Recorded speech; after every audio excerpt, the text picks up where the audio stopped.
তো চলো খুব সহজে শর্টকাট নিয়ে আমি এই অঙ্কগুলো করবো। তো আমি জানি তোমরা এগুলো রিটার্ন প্রসেসে পারো, আমি চেষ্টা করবো শর্টকাটে করার। দেখো কিভাবে করবে। তো আমাদের বলছে বার্ষিক 10% মুনাফায় 8,000 টাকা 2 বছরের চক্রবৃদ্ধি মূলধন নির্ণয় করতে হবে। এই জন্য এই টাইপের যত অঙ্ক আছে, তুমি যে কাজটা করবে সেটা হচ্ছে যে এখানে যেহেতু বার্ষিক 10% মুনাফায় বলেছে, তার মানে এই পার্সেন্ট মানে 100 ধরে নিবা, 100-র সাথে 10 যোগ করবে, ঠিক আছে।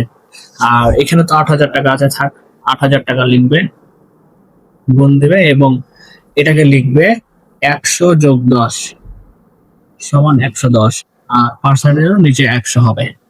কিন্তু আমার বলেছে কত, 2 বছরের, তাই না? আমরা 2 বছর বলেছে মানে এটাকে আমি 2 বার লিখতে হবে। 3 বছর বললে এটাকে লিখতাম 3 বার, 5 বছর বললে এটাকে লিখতাম 5 বার, ঠিক আছে। তাহলে যেহেতু আমার 2 বছর বলেছে তাই এটাকে আমি দুইবার লিখবো। এরপরে জাস্ট একটু কাটাকাটি করবো, তাহলে আমার আনসার চলে আসবে। তো দেখো, এখান থেকে একটা কাটলাম, এখান থেকে একটা কাটলাম, এখান থেকে একটা কাটলাম, এখান থেকে একটা কেটে দিলাম। এবার নিচে থেকে 2টা শূন্য কাটলাম, এখান থেকে 2টা শূন্য কাটলাম।